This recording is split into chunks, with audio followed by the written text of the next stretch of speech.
12वां point क्या है? Smart notes save time. Yes of course, बहुत इंपॉर्टेंट पॉइंट है भाई। मैं आप पे याद रखना कि आपको किसी और की चीज लिखी हुई नहीं समझ में आएगी, आप खुद से जो भी लिख रहे हो वो आपको, और गंदा भी लिखा हुआ तो भी समझ में आ जाए। सच बता रहा हूं। पता है कभी कभार ऐसा हुआ आपके साथ कि आपके पापा ने बोला उल्लू के पट्टे क्या लिखा है, समझ ही नहीं आ रहा। पता पापा को समझ में नहीं आएगा, लेकिन वो जैसी देंगे ना आपको कॉपी क्या लिखा है समझ नहीं आ रहा, तुम तुरंत देख के बता दोगे कि ये लिखा हुआ है। ऐसा हुआ है आपके साथ? बहुत बार होता होगा।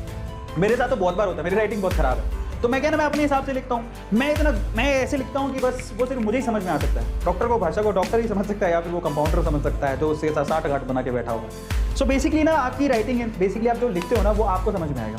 अब मैं आपको गारंटी देता हूँ, अगर कोई बहुत बढ़िया सा टॉपर है, उसकी सुंदर सी राइटिंग है एकदम सनी देओल के जैसी, मतलब व्हाटएवर, ठीक है, एकदम हमारे वो जो नई हीरोइन कौन सी है, दीपिका पादुकोण के जैसी एंड दिशा पटानी के जैसी सुंदर एकदम राइटिंग है, फिर भी आप उसके नोट्स लेके आ जाना, फिर भी आप कहीं ना कहीं अटक ही जाओगे। फिर भी आपको समझ नहीं आएगा कि इसका मतलब क्या है, क्या लिखा हुआ, किस सेंस में लिखा हुआ, क्योंकि वो टॉपर ने लिखा है, वो उसके नोट्स हैं। Try to understand the thing what I am saying. आपकी चीज आप बेहतर समझ सकते हो, इसलिए बेटर है कि आप अपने नोट्स खुद बनाओ, किसी के नोट्स कॉपी मत करो, किसी के नोट्स लेके मत आओ प्लीज। समझ में आ रहा है सब लोगों को? क्लियर हो गया सब लोगों को? और बहुत लोगों के साथ ऐसा पक्का होता है कि आप अपनी राइटिंग आप खुद ही समझ सकते हो, कोई और नहीं। वो पक्का आपसे पूछेगा तूने क्या लिखा है।